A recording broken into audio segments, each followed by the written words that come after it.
साहुणम।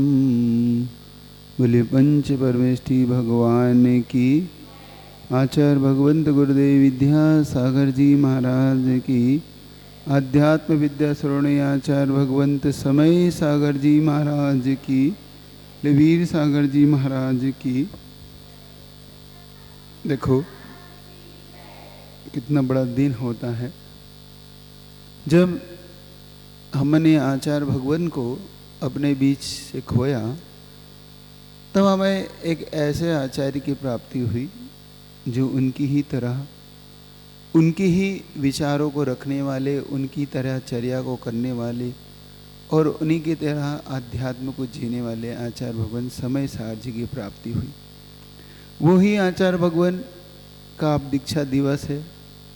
यह दीक्षा दिवस हर किसी को उत्साह के साथ मनाना चाहिए, क्योंकि ये एक सामान्य व्यक्ति का दीक्षा दिवस नहीं है।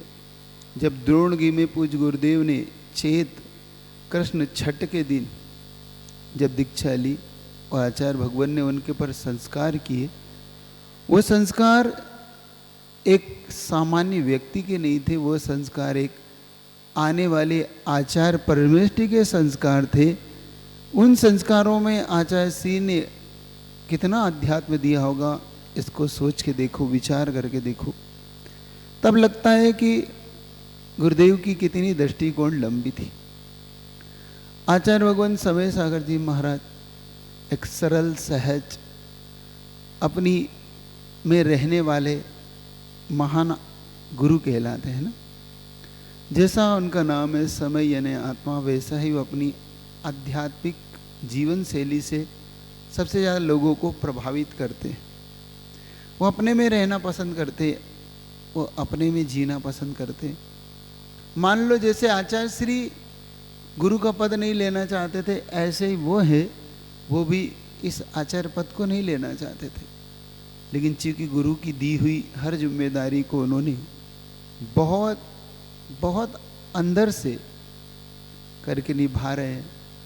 ऐसे तो दीक्षा लेना ऐसे गुरु का, और सबसे बड़े पुण्यशाली तो ऐसे महान आचार्य भगवान से उनकी दीक्षा हुई, जो कहने को तो कह सकते हैं कि वो उनके ज्येष्ठ भाई भी थे, है ना, ये उनके अनुज थे, लेकिन वास्तव में कल्याण उन्होंने पूरे परिवार का ही कर दिया आचार्य श्री ने, है ना। अब हमें ये समझना है कि आचार्य श्री का दीक्षा कैसे हुई। वो दीक्षा का दृश्य अगर जानना हो तो कभी द्रोणगिरी जाओ, उसमें गुरु की निरीता और शिष्य की प्रबल पुण्य की आज भी सुगंध वहाँ पे दिखाई देती है द्रोणगिरी क्षेत्र पर। जब गुरुदेव ने उन्हें दीक्षा दी, तब उन्हें भी नहीं पता था कि मेरी दीक्षा होने वाली है। उन्हें संकेत दिया गया कि देखो कल तुम केसलोच कर लो, तो उनका भी तो मुझे 1.5-2 महीने ही नहीं हुए, और इतनी जल्दी केसलोच संकेत तो उन्होंने इफर्ट नहीं किया। देखो समर्पण देखना। पूज्यवर आचार्य भगवान समय सागर जी जब मुनि अवस्था में, क्षुल्लक अवस्था, एलक अवस्था में, तब उन्होंने अपने गुरु के प्रति समर्पण की परिभाषा कितनी बड़ी थी। जब उनसे ये कहा गया कि देखो कल केसलोच कर लोगे, तो उन्होंने ये नहीं कहा क्यों, मेरे तो ही पौने देने में, उन्होंने कहा नहीं ठीक है, आप कहेंगे तो कर लेंगे। और किसी को नहीं पता कि वो आचार्य भगवान क्या सोच रहे हैं, और गुरुजी थे ही एकदम अंतरंग के विचारों को, और उन्होंने उन्हें केसलोच का संकेत दिया। सुबह उठ के उन्हें केसलोच की है। केसलोच करने के बाद उन्होंने कहा हो गए केसलोच? का हाँ हो गए, चलो ऊपर पहाड़ पे चलते हैं। वो द्रोणगिरी का पहाड़, उस सिद्ध क्षेत्र जहाँ पर प्रथम दीक्षा दी गई गुरुदेव के द्वारा। उन्हें भी नहीं पता मुझे क्यों ऊपर ले जा रहे हैं। ठीक है, उन्होंने कहा तो उनका ठीक है चलो। ऊपर गए, और जब उन्हें वहाँ ऊपर पहुँचने के बाद पूज्य गुरुदेव ने उनके साथ जो साथ में क्षुल्लक एलक थे उनसे कहा कि एक वहाँ पे मणि बहन जी थी बागीदोरा वाली, जिनको हम मणि बाई जी के नाम से जानते थे। उनसे कहा उन्होंने कि क्या आप लोग पूछ सकते हैं उनके पास द्रव्य है कि नहीं। देखना, कोई बैंड नहीं, कोई बाजा नहीं, किसी को खबर नहीं, सिर्फ आचार्य श्री और पूज्य समय सागर जी महाराज। और उन्होंने वहाँ जाके उनसे अष्टद्रव्य की थाली ली। उनके महाराज जी, आचार्य महाराज जी पूजा करना है क्या? उन्होंने ऐसे महर्षि में पूछा। अरे जो भी करना है आप तो गुरु जी को बता दो कि हाँ अष्टद्रव्य। तो गुरु जी ने हाँ यहाँ रख दो, रखवा लिए। और पूरे संस्कार उसमें केसर भी थी, उसमें सब थे क्योंकि पूजा के लिए जा रहे थे।